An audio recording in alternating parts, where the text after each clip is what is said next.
오늘 말씀의 제목은 이 세상에서 가장 위대한 복음이라는 제목이고요.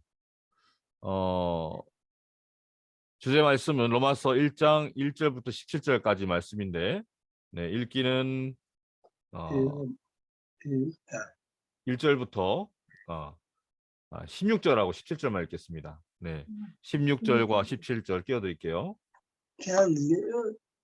내가 복음을 부끄러워하지 아니하노니 이 복음은 모든 믿는 자에게 구원을 주시는 하나님의 능력이 됨이라. 첫째는 유대인에게요 또한 헬라인에게로다.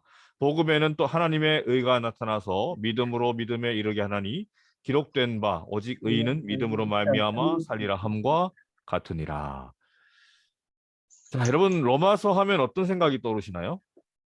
로마서 하면 어떤 생각이 떠오르십니까? 참 어렵다라고 아마 생각하실 수 있을 것 같아요. 로마서는 참 어려운 성경 중에 하나입니다. 그래서 좀 연구한다고 하니까 좀 두려우시거나 아이고 머리 아프다라고 생각하실 수도 있겠지만, 그래도 우리가 믿고 있는 많은 신학이나 또 그 신학 사상이나 이 모든 것들이 이 책에 기록되어 있는 것들이 많기 때문에 여러분 꼭 집중하여 잘 들으셔서 말하는 저나 들으시는 여러분들이 이 로마서 안에 있는 진리들을 잘 또 발견하게 되는 귀한 시간이 되기를 간절히 소망합니다.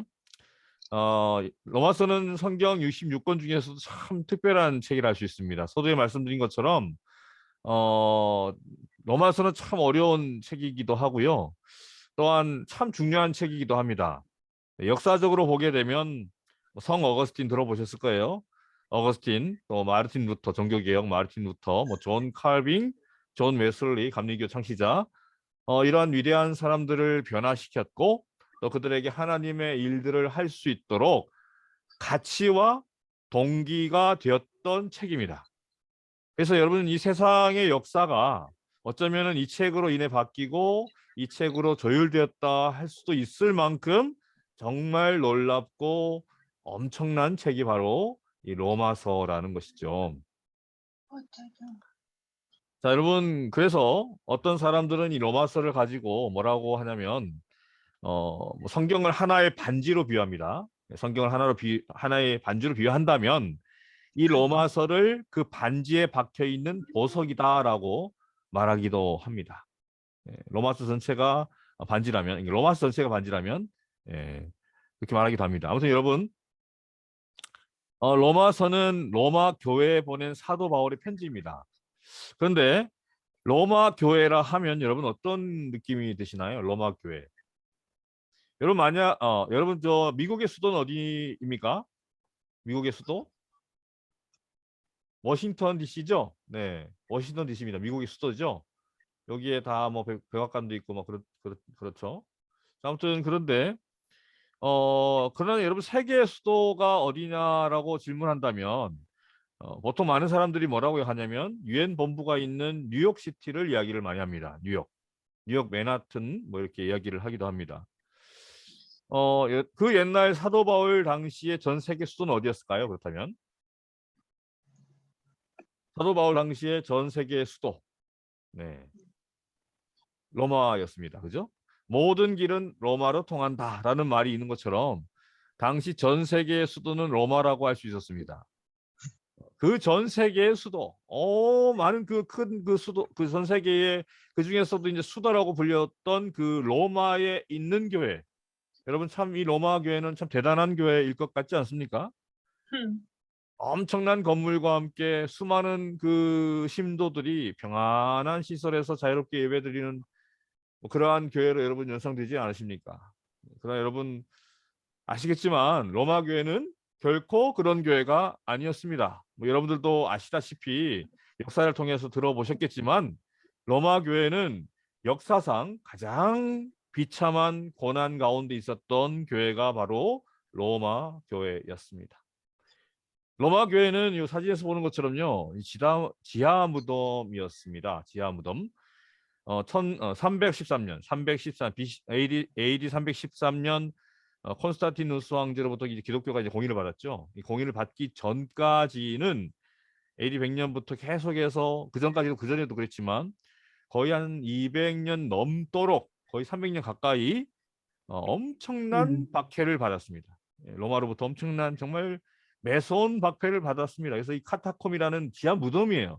사람들이 죽으면은 무덤을 파서 땅굴을 파서 거기다가 사람을 묻습니다. 그러니까 얼마나 그 안에 공기가 쾌쾌하고 시체 썩는 냄새로 넘쳐났겠어요. 하지만 자, 이 로마에 있는 그 그리스도인들은 그 로마의 박해를 피해서 이 카타콤이라는 곳 지하 이 동굴을 숨어 있었다는 거죠. 정말 인간의 마음으로 인간의 눈으로 보기에 참 정말로 참혹하고 비참한 교회가 바로 로마 교회였다라는 겁니다. 자, 근데 여러분 이 로마 교회가 그 비참하고 참혹한 그러한 고난 속에서도 그들의 믿음을 굳게 지키며 하나님의 약속을 지켜낸 그 원동력이 무엇이었을까요?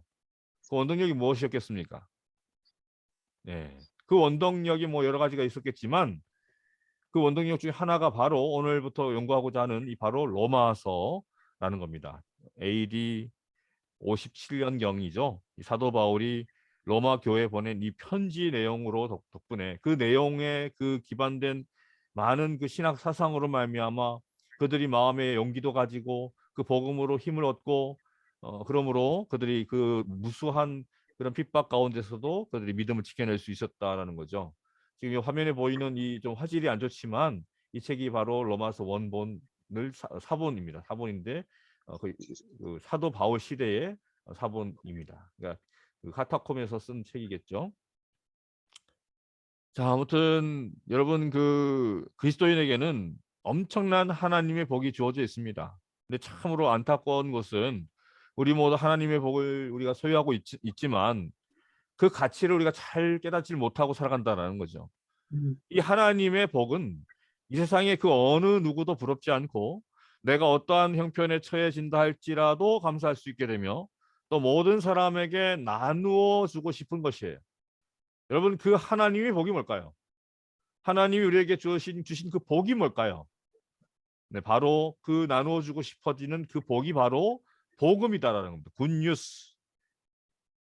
여러분 이 로마서는요 단지 그 사도 바울이 기독교라는 종교를 정의하고자 또 기독교라는 그 종교를 어떻게 좀 신학적으로 설명하고자 만들어진 어떤 교리를 정리한 책이 아닙니다. 로마서는 그야말로 그 복음에 대한 가슴 뜨거운 감격으로 써여진 책이다라는 거죠. 그렇기 때문에 우리가 로마서를 읽으면서 참 주의해야 할 건 뭐냐면 이 책을 읽으면서 교리를 공부하는 것처럼 어떻게 막 분해하고 분석해서 그렇게만 읽어서는 안 된다는 겁니다. 물론 그러한 연구도 필요하겠지만 그렇게 연구하는 그 신학자들이나 이런 분들은 그냥 그렇게 읽으라고 하고요. 우리 하나님의 백성들, 하나님의 신도들이 이 말씀을 읽고 묵상할 때에는 여러분 어떻게 읽어야 될까요? 최대한 그 바울의 그 고민, 바울의 그 로마 교회에 전하고자 했던 그 마음, 그 애절한 마음, 애절한 심정으로 함께 들어가서 그와 공감하며 읽어야 할 것입니다.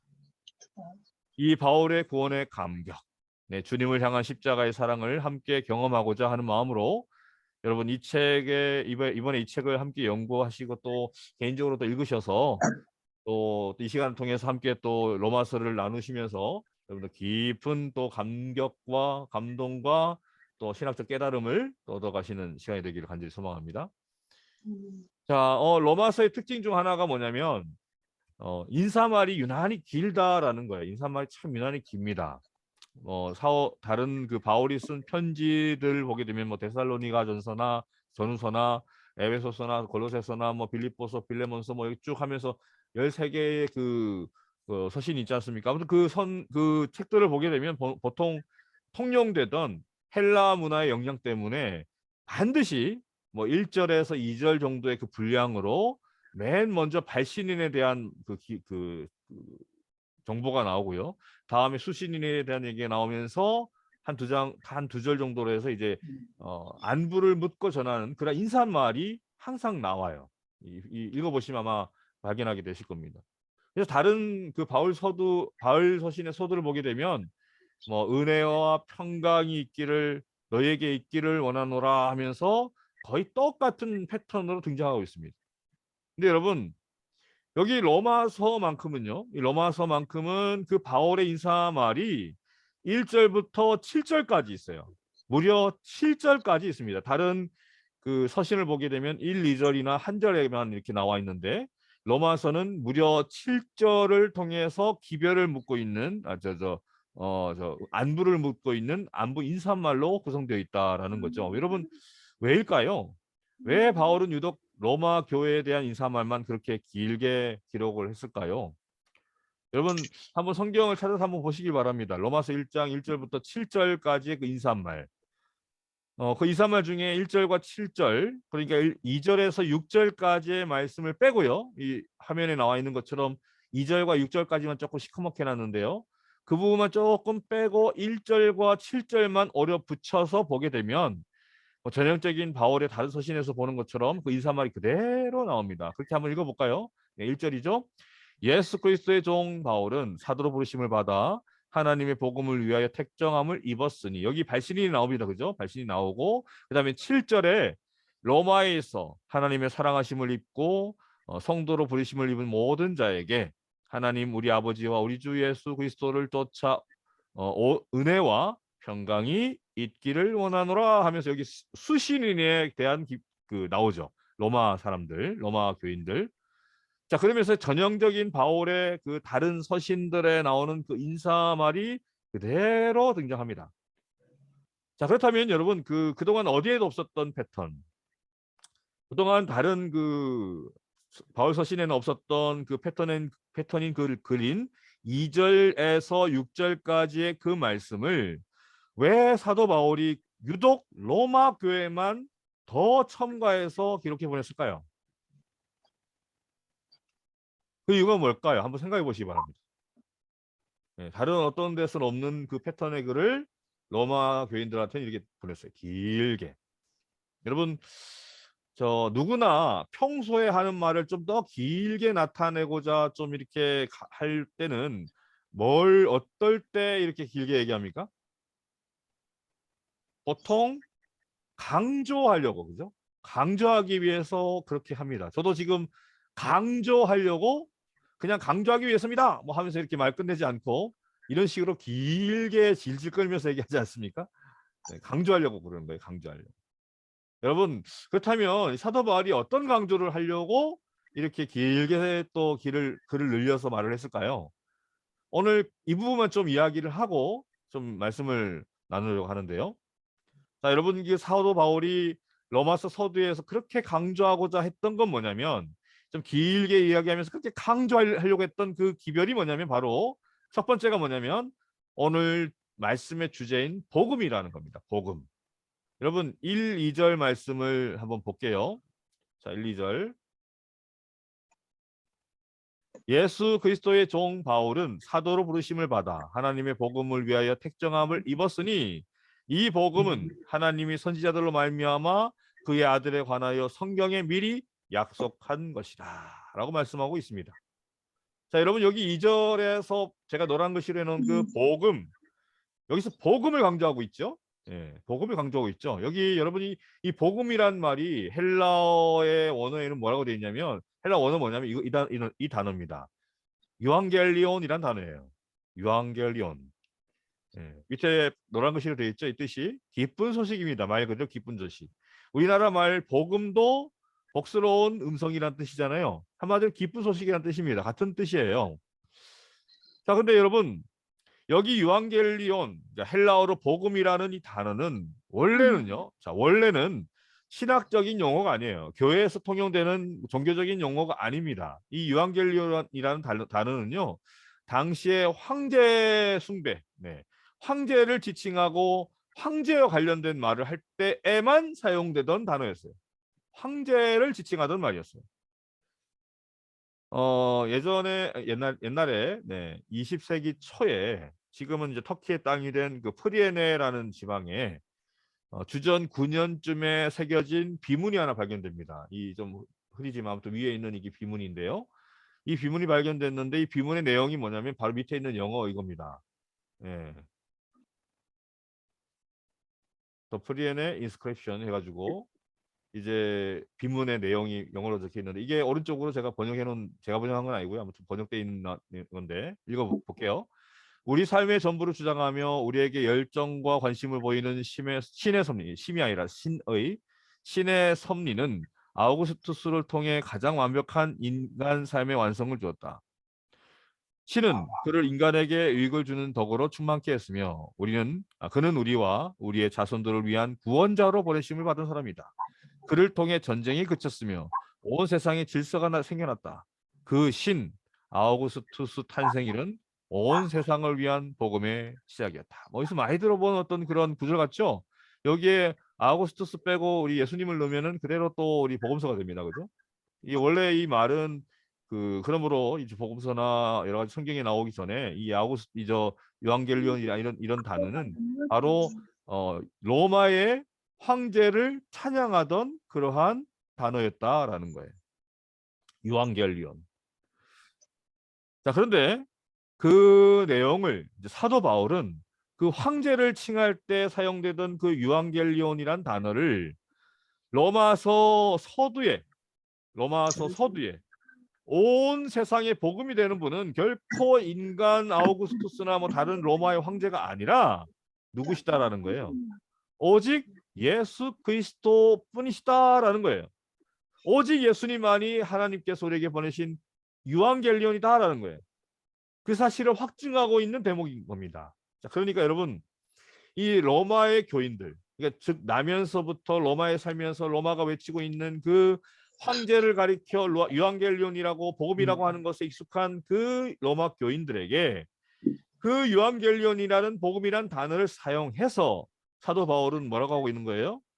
세상 황제의 복음과 하나님의 복음을 대조해서 사도 바울이 지금 드러내고 있는 것이죠. 한번 생각해 보아라. 어떤 것이 복음이냐? 자, 아무튼 여러분 오늘 좀 첫날이라 좀 내용이 좀 길게 얘기하는 것 같은데요. 여러분 그냥 오늘 또 이 시간에 좀 질문을 좀 드리고 좀 나누려고 합니다. 여러분 지금 계속해서 제가 요한겔리온, 복음, 기쁜 소식 이렇게 말씀드리고 있는데 여러분 복음이 뭐죠? 자, 지금부터는 좀 나누는 시간입니다. 이제 마이크 좀 켜셔가지고 좀 한번 대화를 나눠보시죠. 여러분에게 복음이란 뭘까요? 복음이란 뭡니까? 참 교회 다니면서 복음 많이 들으셨죠? 아주 익숙한 단어이실 텐데요. 여러분에게 복음이란 어떤 의미시고 얼마나 이 복음이 소중한 단어이십니까? 오늘 우리가 듣고 나누고 있는 이 시간이 바로 이 복음을 듣고 나누는 시간이죠. 자, 한번 나눠볼까요? 여러분 복음이 뭡니까? 제가 복음에 대해서 방금 얘기를 했는데 사도 바울이 그렇게 로마 교회에게 강조하여 이야기한 그 복음 뭘까요? 복된 소식, 복된 네, 말씀. 복된 소식. 맞습니다. 네, 복된 소식. 예. 자, 그렇다면 또 뭘까요? 여러분 스스로 개인적으로 와닿는 그 복음이라는 의미의 뜻. 어떤 의미로 와닿으십니까? 여러분에게 복음이라는 단어가 어떤 복음입니까? 유앙겔리온. 네, 오늘 좋은 단어 하나 배웠습니다. 네, 헬라어로 유앙겔리온이라고 하는데요. 뭘까요? 사모님? 하나님의 네. 복된 음성, 하나님의 복된 음성, 복된 소식. 예. 음. 자, 그거는 이제 이 단어의 정의이고요. 그 단어의 뜻 말고 이것의 복음의 의미 한번 이야기하실 수 있을까요? 어렵나요? 자, 오늘은 제가 이렇게 시작을 하는데요. 다음 주에 우리 로마서 나누는 부분은 제가 주보에다가 몇 가지 지문을 제가 주보에다가 실어 드릴 거예요. 그러면은 그 부분을 여러분께서 한번 끄적거려 보시는 거죠. 일주일 동안. 그리고 화요일 날 오셔서 함께 나누는 시간을 다음 주부터 가지려고 합니다. 일단 오늘은 이 한 질문만 드렸어요. 복음이란 뭐냐? 여러분 개인에게 복음이란 어떤 의미시냐? 이러한 질문을 제가 드렸는데요. 사모님, 복음이 뭐라고 생각하십니까?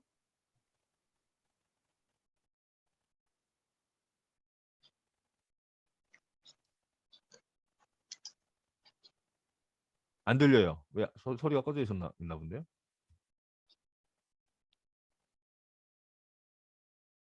소리가 안 들립니다. 어, 소리 안 들리는데요? 소리가 안 돼요. 음, 예. 왜 갑자기 소리가 안 될까요? 네, 메시지를 지금 쓰고 있나 봐요. 네, 아이고, 예, 좋은 말씀 주셨습니다. 복음은 예수 그리스도 자체이십니다. 라고 메시지가 왔습니다. 네, 정답입니다. 아유, 네, 좋은 말씀 감사합니다. 복음은 예수 그리스도 자체이시다. 우리 이한나 집사님 복음 뭐라고 생각하세요? 복음. 복음. 네. 그냥 생각하시는 그 복음에 대해서 간단하게 얘기하시면 될 것 같아요. 우리 사모님은, 제 아내는 네, 복음은 예수 그리스도 자체시라고 얘기를 했고요. 우리 변수 집사님은 그 복된 소식, 예, 기쁜 소식을 이야기하셨습니다. 죄인이 구원을 받는 것. 어우, 예. 핵심되는 말씀을 하셨습니다. 예, 구원받는 것, 죄로부터 구원받는 것, 예, 핵심다는 말씀을 하셨어요.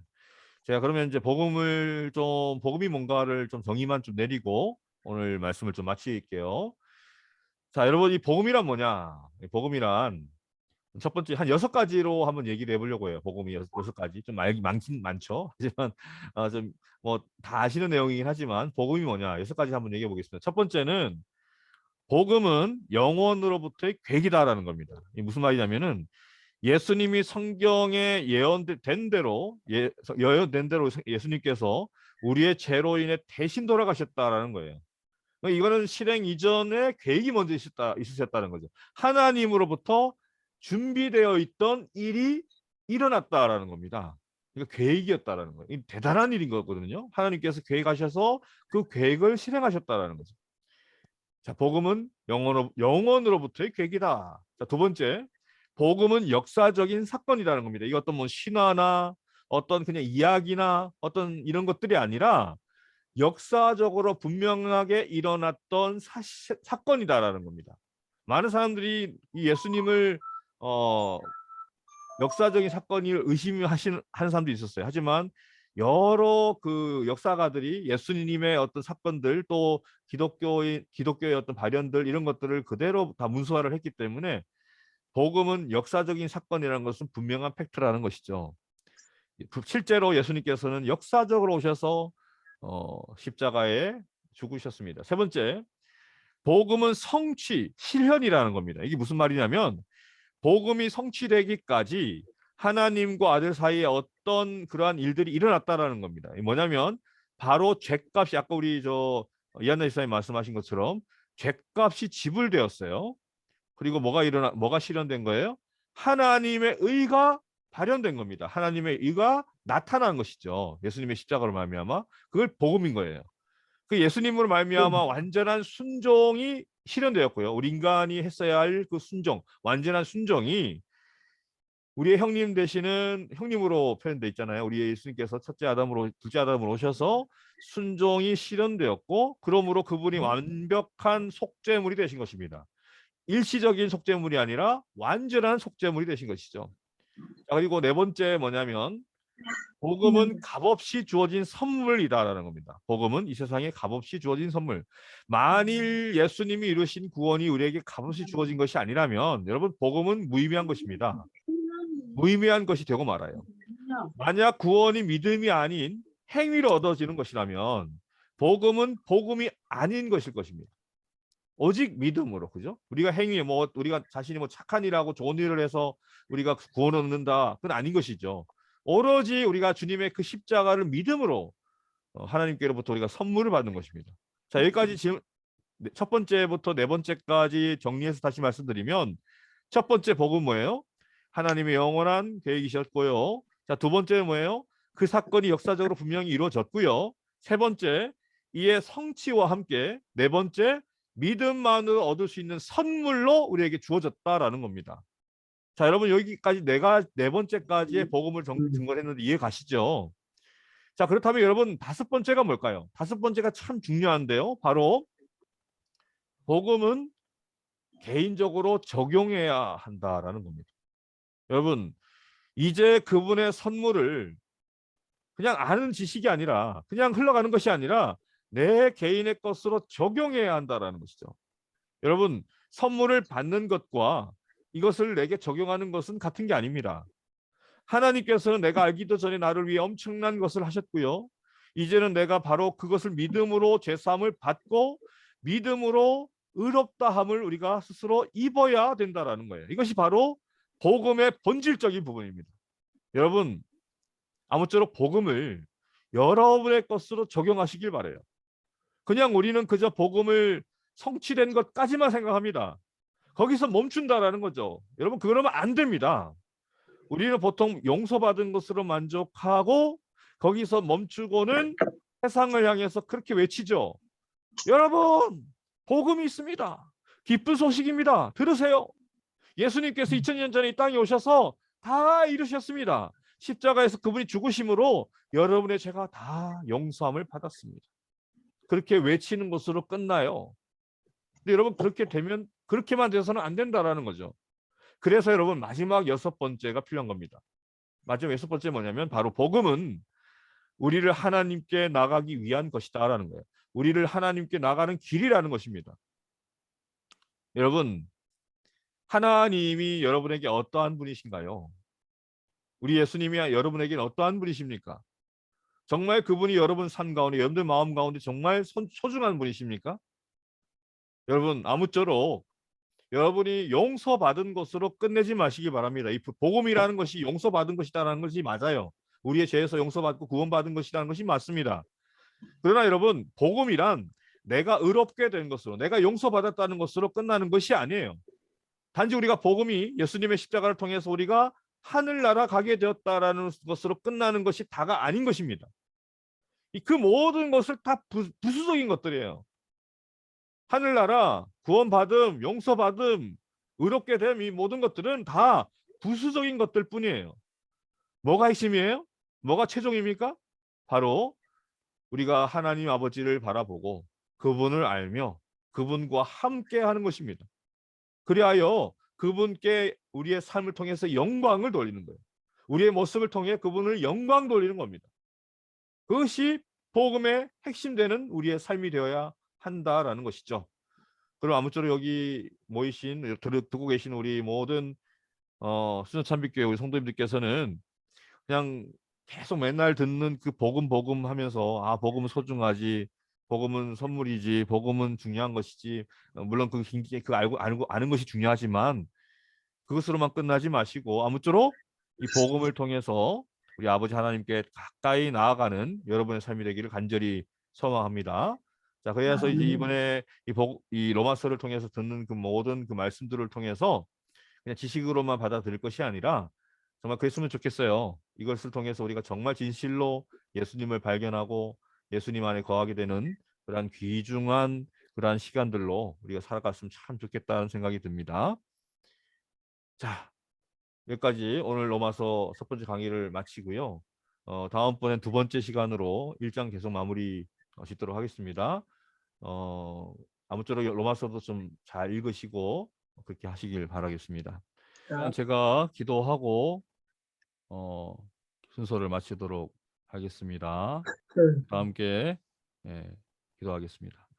하나님 계신 우리 아버지, 오늘 또 화요 기도의 이 시간에 저희들을 또 모아주시고 또 함께 기도할 수 있도록 인도하여 주시니 감사합니다.